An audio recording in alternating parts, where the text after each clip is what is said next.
My name is Hazel Millichamp and this is the Light on Leeds podcast, the podcast where we scan a light all around Leeds looking for amazing people to talk to.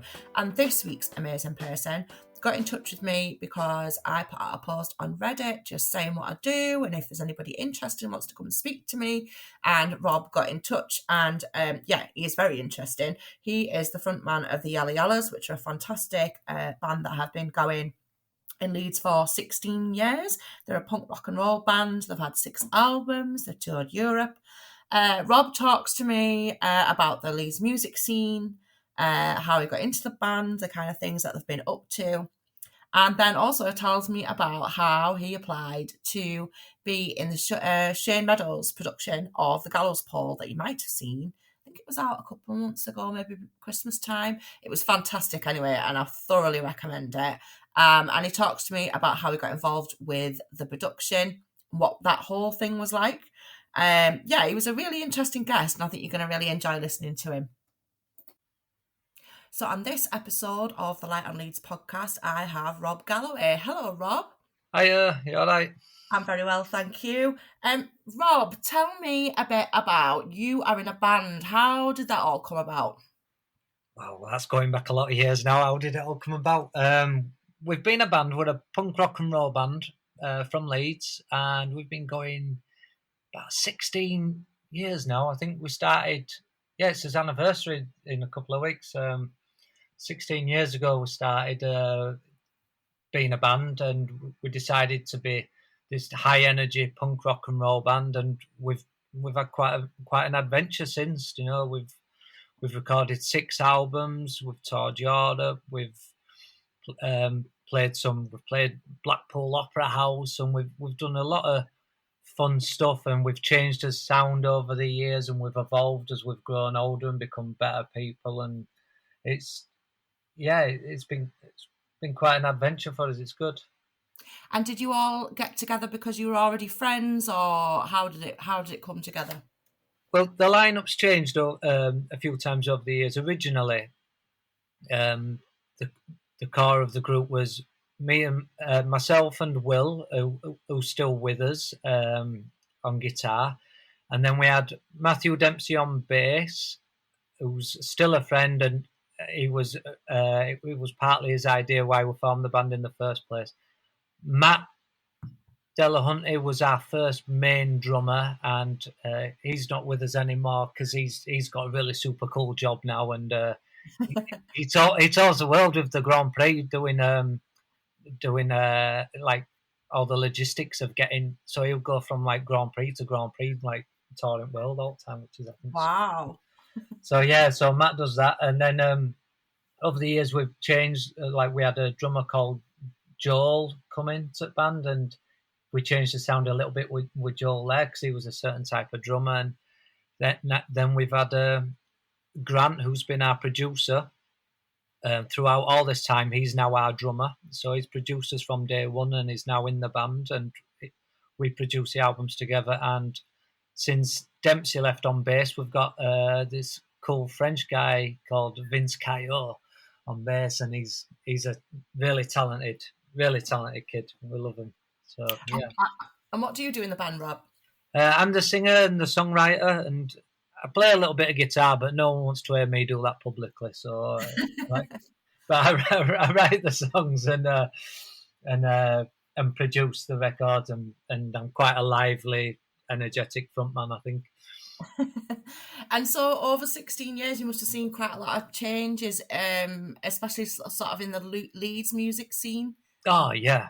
I've actually just had quite a spell reminiscing about that because we lost a friend recently, one of our biggest champions and cheerleaders of the band from when we first started, our friend Jenny Reynolds, and she was a huge supporter of the Leeds music scene, and so she passed away. So we've had quite an emotional gathering of all the old bands that was playing around the same time 16 years ago, and amongst us we've had like Mickey Kerr, who was a finalist on Britain's Got Talent.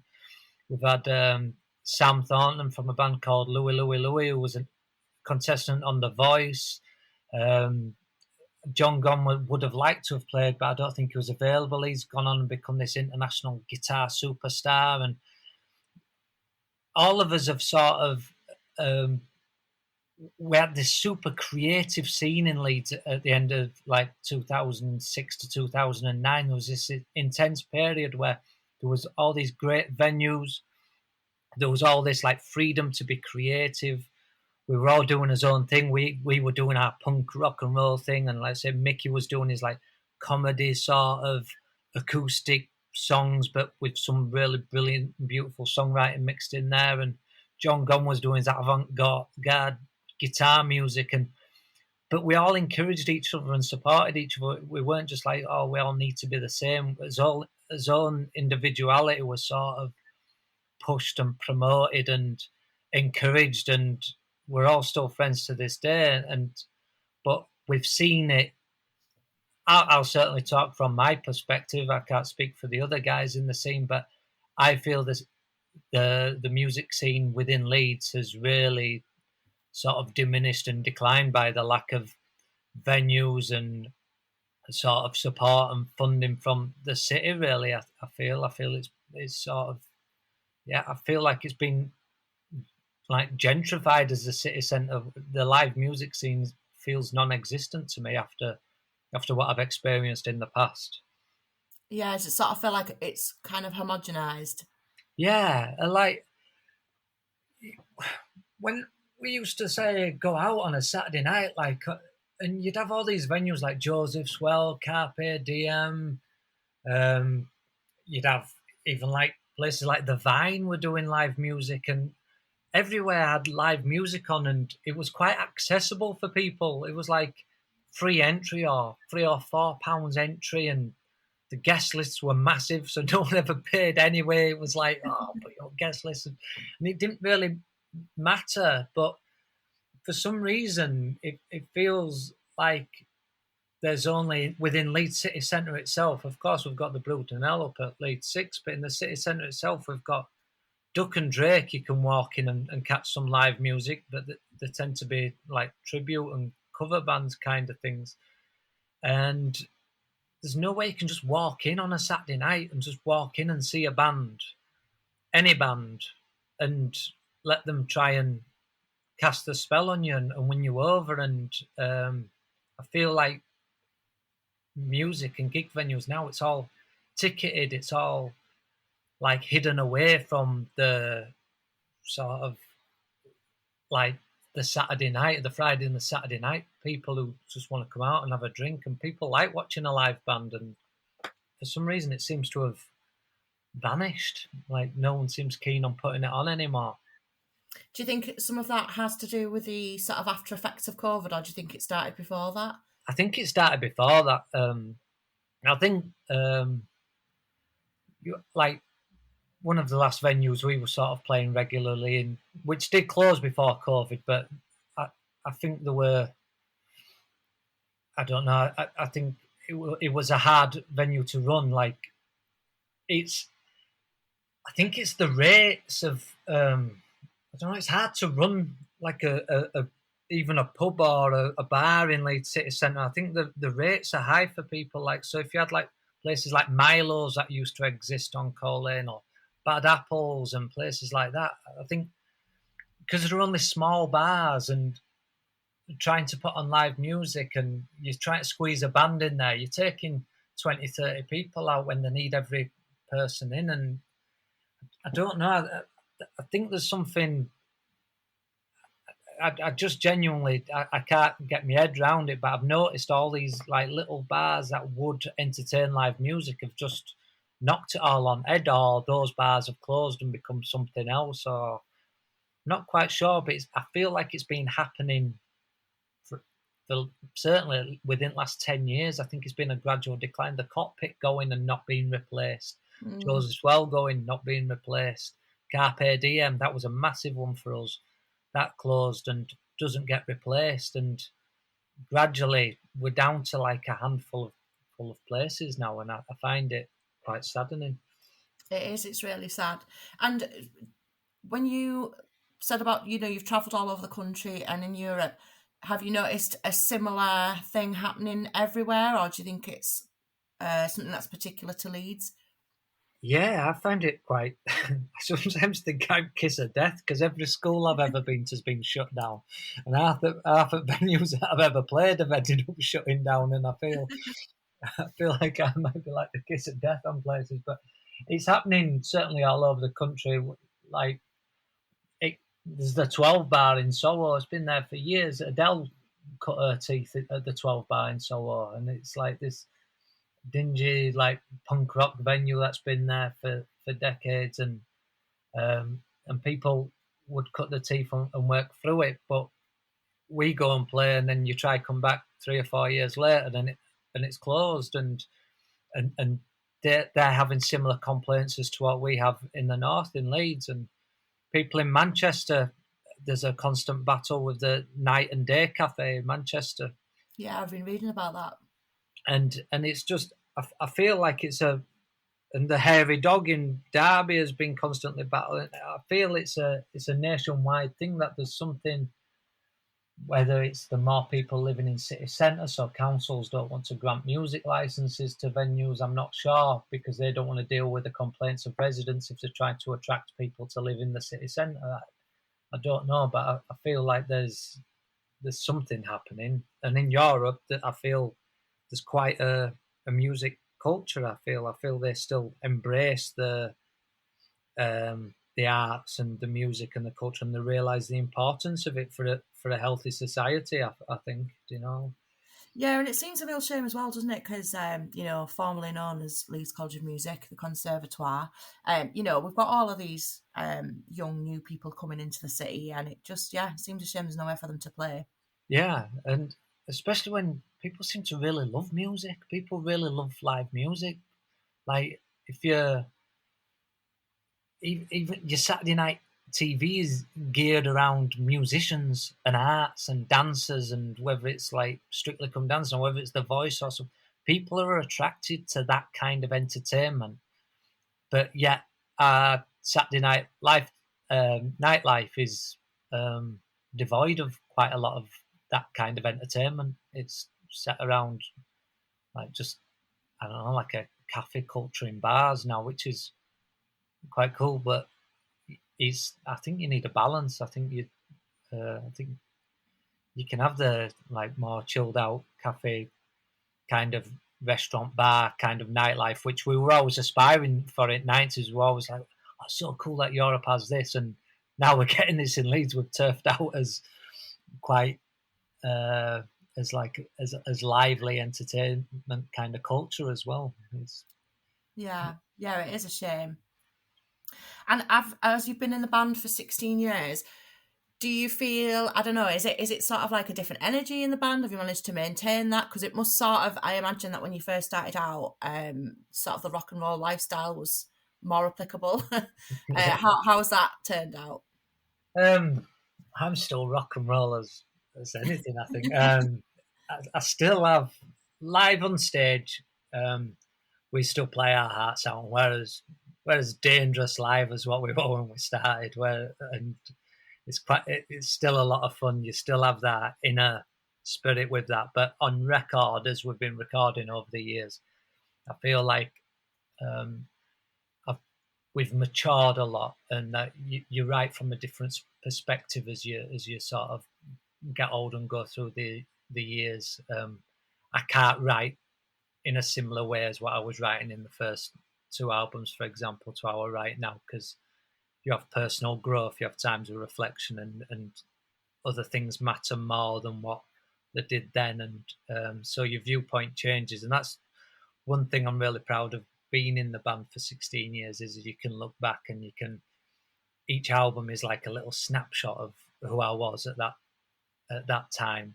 I can find out what I was drinking, who I was hanging out with, whether I was happy or not, just based upon these like little albums that we've made and come out, and yeah, we seem to be a little bit more mature and more to the point, and different kind of things matter now certainly than what mattered years ago. Love matters more now, you know. Yeah, and of course. Yeah. And does it get more difficult as time's gone on because your lives have got more complicated? So having time to sort of meet up and get together and go off and do gigs and things like that? No, we've not played. Actually, we're about to play a gig in Bradford this weekend, which will be a couple of weeks ago by the time this goes out.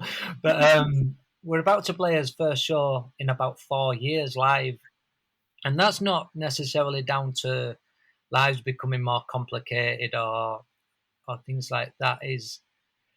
I feel motivation becomes different. Playing live for me and being rebellious and rock and roll and Saturday night and all that kind of stuff is, I feel like I get other enjoyment elsewhere. Right. And I really love being on stage. When I'm on stage and I do it, there's nothing beats it. Nothing at all can beat being in that performance. But the thing that stops me from playing live is the effort and the hard work and the organisation and the kind of admin side of it has become so difficult over the years and so unrewarding. Making records is really rewarding. Love making records. People buy them and people really enjoy them and quote your lyrics back to you, or you'll have these really ace moments, and that makes me keep going and keep wanting to make records. But playing live can be quite a strange environment. Like, and I get the challenges with say, for example, with venues and with bars and promoters, and the budget isn't there. But when someone will argue about only wanting to pay you 50 quid for a gig, and I'm like, I can't be asked. I'd play for free, in truth. Quite a lot of times we don't do it for money. We never have done it for money with the Yallas. All the money that we ever make goes back into making records and releasing records and keeping us CDs and T-shirts and vinyl as cheap as we can do it. And we keep. None of us have ever took a penny from the band. We try and keep the band be a self-sustaining kind of thing. We all have jobs and we all do that, but it can be quite difficult and sometimes a bit demoralising when you're getting someone to argue over giving you 50 quid as opposed to 75 quid, and it's like, just and and you're having to sell yourself to be, and I'm like, that ain't me. I could get a manager or an agent to do it, but then that takes the fun out of it. It just becomes, I can't be bothered. But if someone can get me up on a stage and it's easy and there's no hassle or politics, or then I love it. But the organisational side of it can be quite a headache at times and makes you not want to be involved. Yeah, makes it more difficult. Yeah. And do you have places that you're always happy to go back to? Yeah. Well, we have promoters that we're always happy to work with as well. So over time you go, I'll just play with them because they'll run it for us. I don't have to do anything. We can turn up, we can play. I don't even discuss money with one promoter or work with. Like, well, two of them, because I know they're honest and they're real and they do it right, and they'll and I like that, where I can just go, right, let's turn up, play for them. It'll be a good night. It'll be well promoted, be well organised, and I quite like that, which is how I like to run it. So yeah, we like playing at the Brood and Elm. That's always a good venue to play. There's a venue in Bradford we always like to play, and a venue in Sowerby Bridge, and we like to go out to Holland as well, which is nice. So you do get your favourites, and it always feels like a bit of a gathering when you go back to certain places that you like. Yeah. And you've also, I don't know how much acting you've actually done, but you had mentioned to me that you were in the Gallows, Paul, which was a series on, I think it was on iPlayer, wasn't it? Yeah. And I loved it because it's Shane Meadows, isn't it? Yeah, that one is. So were you already acting as like a side job? no. It's like I had not done any acting. Didn't even want to be an actor. I just applied for laugh, really. And then I ended up doing it. And that's not to dismiss acting or actors or the enjoyment that I had that I did, but that was the truthful state of mind when I applied for it. And I worked really, really hard when I got there because I felt like I had to do a lot of catching up. Imposter syndrome was ridiculous. So yeah, I'd seen the advert, and like yourself, I'm a huge fan of Shane Meadows. Absolutely love pretty much everything that he's ever done. Yeah. And I think the call out was something like Yorkshire people between the ages of 25 and 45. So all of the band, all of the Yallas applied, we all applied. So shall we just apply? Like, one of us has got to get through, kind of thing. And it was in the middle of lockdown, so there was no else to do. So we all sent us videos off, and then I got a message back saying, "Oh, like would like you to do another one." So I'm keep this confidential, kind of thing. So I text the band. I was like, "Have you had an email?" I'm like, and none of them had none. So I was pleased to get through, and then eventually I got invited down to Nottingham for a workshop, which was they're not called auditions, so it's like this workshop. So I just come down, and I didn't expect anything. I thought it's a ride out. I get to go to Nottingham for the day, and get to go see Shane, and like whatever happens.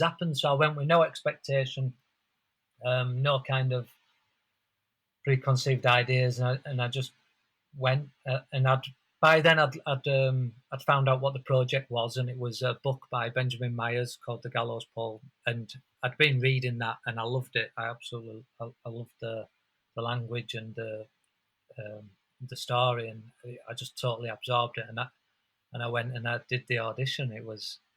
And then it was a strange but wonderful experience, and I got it. Yeah. And so were the whole cast already there then? Michael Soccer was there, and Adam Fogarty, and there was a few other people like myself who had been invited down. And so what Shane sort of did was to put us in little groups. So he'd go, right, there's Michael Soccer and Adam Fogarty. They're already in the room, and then he'll try little combinations. So go, right, myself, and then there'd be a couple of others, and we'll go in and he'd set the scene, and no script, and we'd just have to improvise and go for it. And yeah, I had a really, really enjoyable day. I had to go in twice, and it was fun. It was like a really sort of kind of fun experience to go in and just think on your feet like that, and sort of try and sort of fit in with the scene. And I think that's what I feel like. I've got good awareness. I pay attention to what's being said and think about dynamics. And I think that comes from being in a band, to understand dynamics and places for stuff, and the art of making a record and writing songs at times is what you don't say and what you don't do and what you leave out, and that can be as effective as just filling the time with words or music. It's the art of actually just don't say anything and then just drop in at the right moment with the line, and I think having that kind of mindset is what got me in. I think it was a lot of fun. Yeah, wow, and it's quite amazing. You'd never done anything like it before, and then you've got to turn up and just sort of ad-lib stuff. Yeah. Well, I think, but and I thought about this, and I did discuss this with a couple of cast at the time. Was okay, I've never acted before, but I've had quite a lot of life and live experience being a performer, and like if I've been getting heckled from stage, I'm super quick-witted that I can just give a little bit back, or I feel like I'm pretty sharp at that kind of stuff. So I feel like, and also the nerves kind of thing. I think I can imagine if, and I thought about this as well. If you were an actor and you really wanted to be an actor, and that's all you could ever think about being an actor, and then you get the opportunity to like audition or do a workshop with Shane Meadows, I can imagine that would probably unsettle people with nerves and quite a lot of sort of pressure on yourself. And whereas I feel like I could go in with a lot of live music experience, all I've ever wanted to do is make music. That's my thing. And I could imagine if I had to improvise in front of one of my favourite music producers, I think I'd fall apart, and I don't think I could handle it. However, going in to do acting with Shane Meadows, I don't know anything about the acting world. I didn't have any respect at the time, and I could just walk in and be free of any nerves or any worries. No one's expecting me to be an actor. No one knows I'm even there. I can just go and do it, and I was completely free. And I think that was quite advantageous. So I feel like I did have the tools in the box and the experience, even though I hadn't actually done any acting in itself, I know that you don't want to give too much away in case anybody hasn't seen it, and for anybody who hasn't seen it, I would thoroughly recommend it. I hadn't heard anything about it coming, and and I love Michael Soka and I love Shane Meadows. So and also just the subject, which seemed really, I mean, we can't talk too much about it, but it seemed really sort of prescient for everything that's happening at the minute. Was there anything about the experience that surprised you that you didn't, because you've never been through sort of the production of a TV series? Was there anything that you were like, oh, I didn't expect it to be like that? I didn't. The one thing that surprised me really, because again, TV's never been my kind of world, but I gained loads of respect for TV after doing this. Was, when you watch award shows and people do these like huge thank yous, I need to thank this person and this and this, and it sounds really, to an outsider, it can sound quite a bit silly at times, I need to thank this person, I need to thank this person, I need to thank, and it I don't know, it don't quite sit right with people that don't really understand TV, I think. And then once you go in and do it, and you do the TV series, and you realise how many people actually they're the ones that make you good. I think, like, you have your own sort of abilities and things like that, but when you have like the makeup department working so hard, they're there, like, so you get picked up at like your hotel, like as soon as you're up in your eyes, you're up and you're out kind of thing. It's the really long days. And I always thought, oh, these actors, they get waited on and blah, blah, blah, and someone brings them food and life must be so difficult for them. But actually, you need someone to bring you breakfast on a morning. Otherwise, you don't have a breakfast, because you wake up, your eyes up, you're like getting into your car, you're driven to costume, and then you're straight into costume, and that can take hours depending on who your character is. And you can't get up and wander around and get your breakfast, so you might have to ask someone, because I'm really like, I'll just get it myself, but I had to find myself some days going, do you mind if someone gets me my breakfast for me, please? And like, because I'm quite independent with stuff, and someone go, oh yeah, sure, what would you like, and blah blah blah, and it's and you've got all these people and the runners and all the backroom teams, and they're there when you're waking up on a morning. You're waking up super early, and then you work.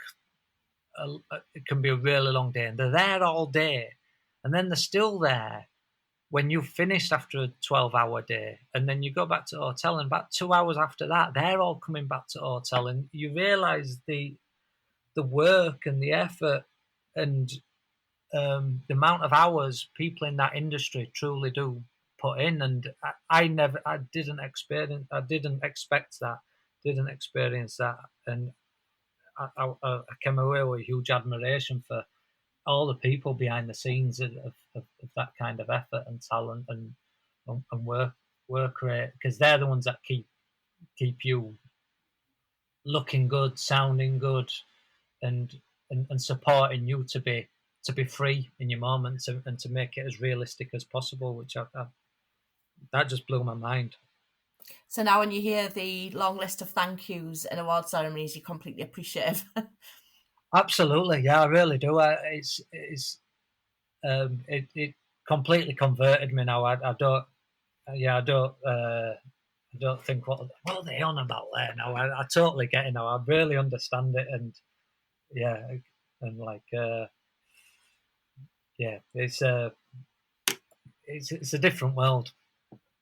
Is it something that you think you'd do again, or was it just this particular project? And like you said at the time, there wasn't, it was COVID, there wasn't a lot going on, and you like Shane Meadows anyway. Is it something you would look to do again, or not particularly?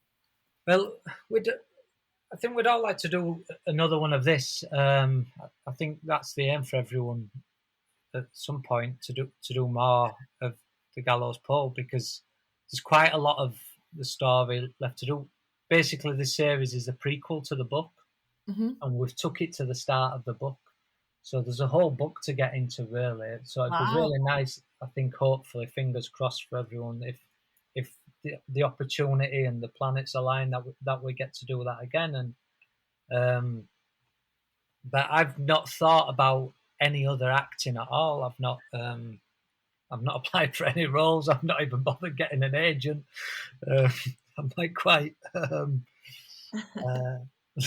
like, if it happens, it happens. And again, I think I just started as soon as I finished filming was to just start making the new album that's coming up soon. But I did say to Shane when I saw him last, I said, if you ever need me for out, I'm here, And I'm not just on about acting. I'm like, if you want me to dig a pond out in your garden or decorate your bathroom or something, like, I'm here. Do you know what I mean? I feel like, cause I really love him for the opportunity he gave me, for seeing me for who I am and what I've experienced in life, and to trust me with the role.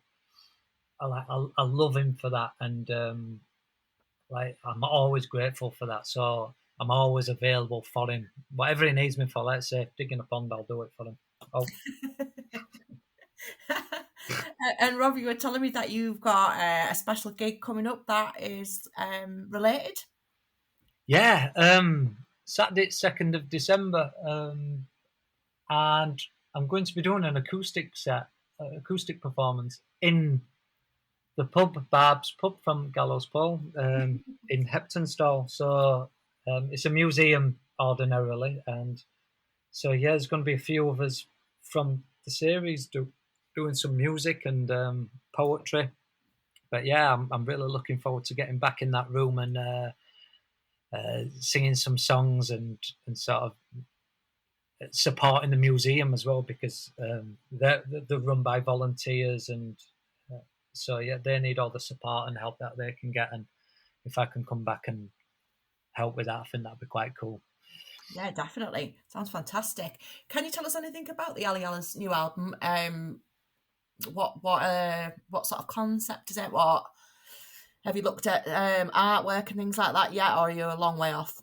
Yeah, we've been working on the artwork this morning. I've done about 3 or 4 quite cool covers, and I keep binning them off because it's like I'm not.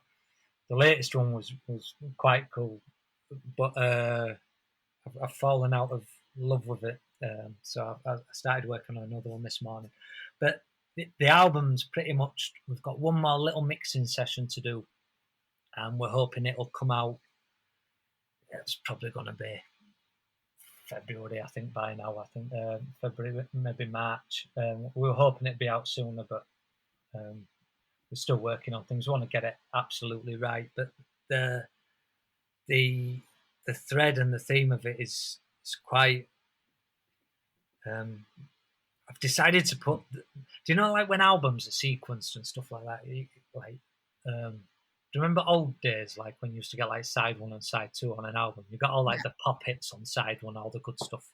Yeah. Like the first 5 songs, then on the second side you get like this, like the more like, and experimental stuff. And I always found the other side, or the later on in albums, where you found some of the band's best stuff.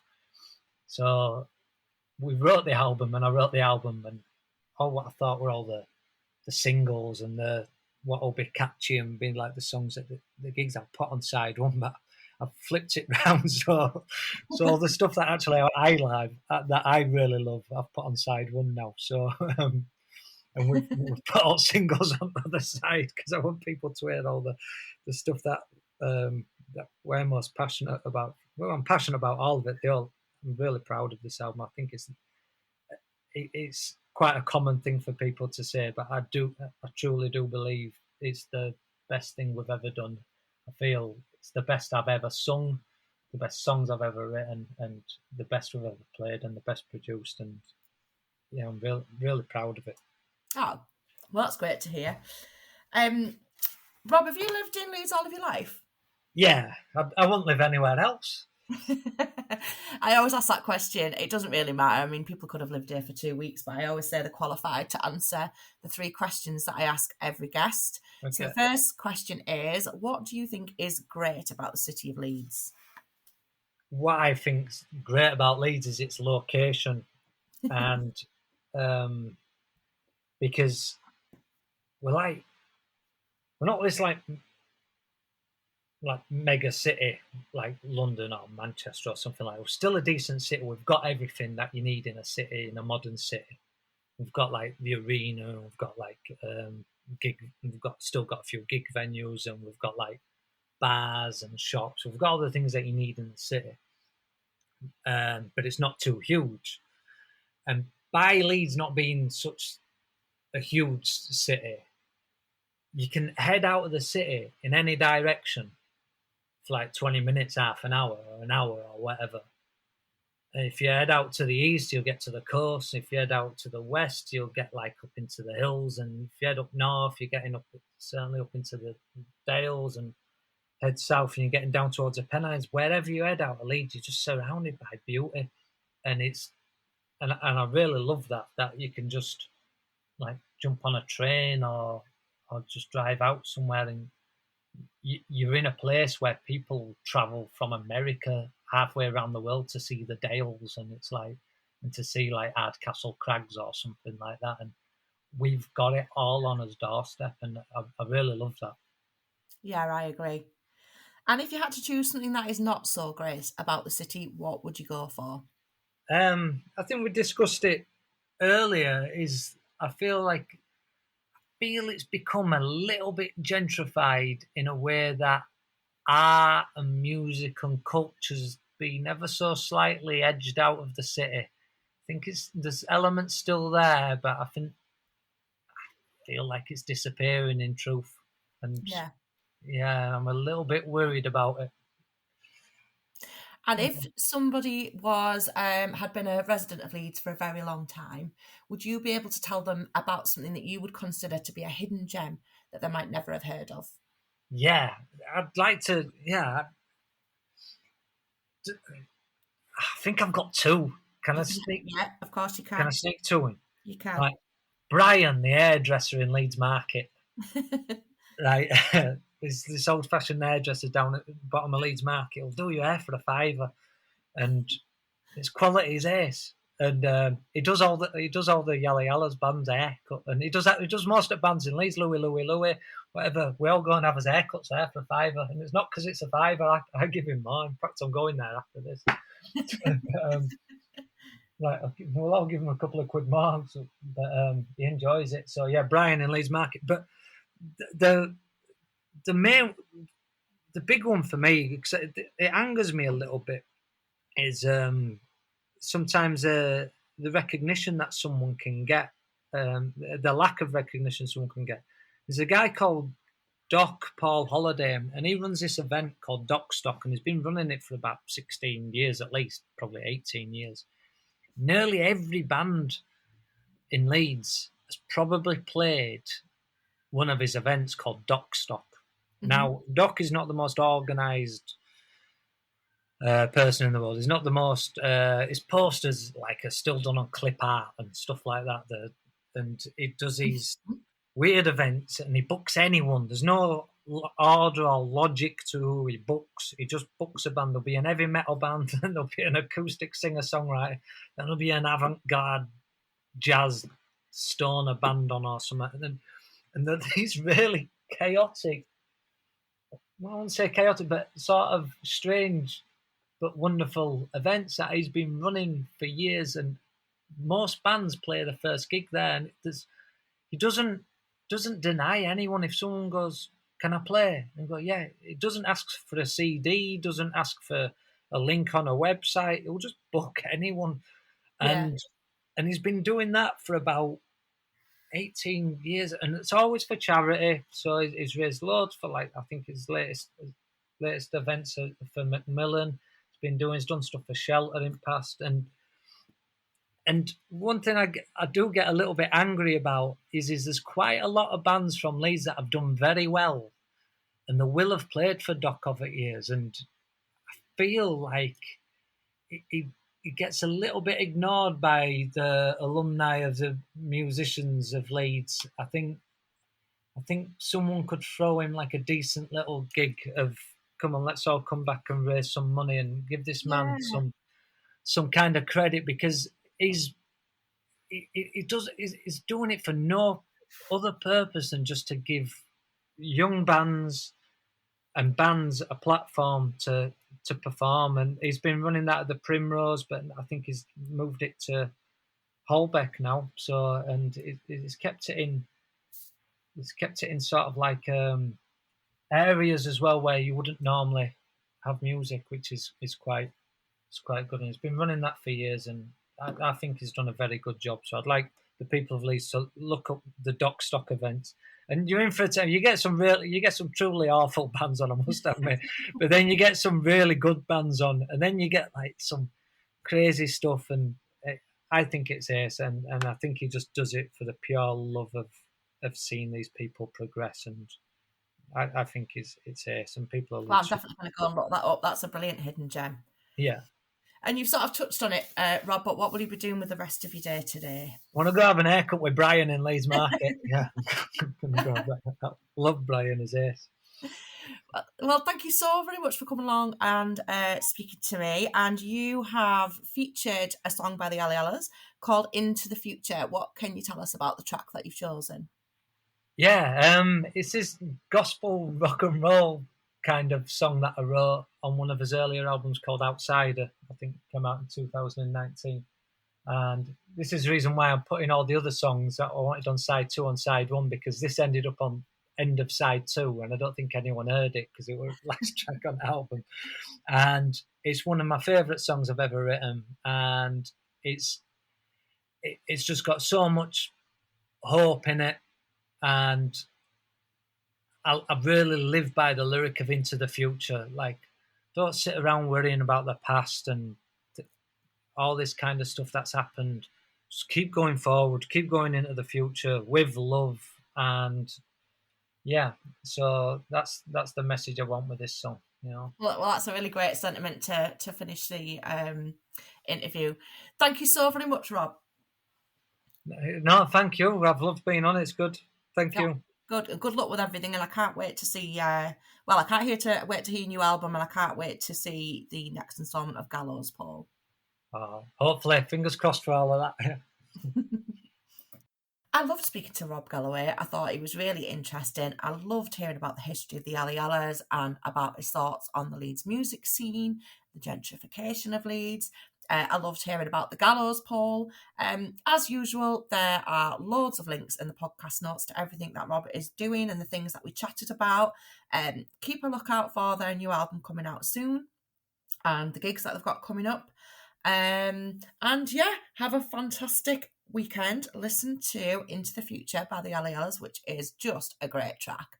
And also listen to all their other stuff, which is also brilliant. And I will speak to you soon. Bye-bye.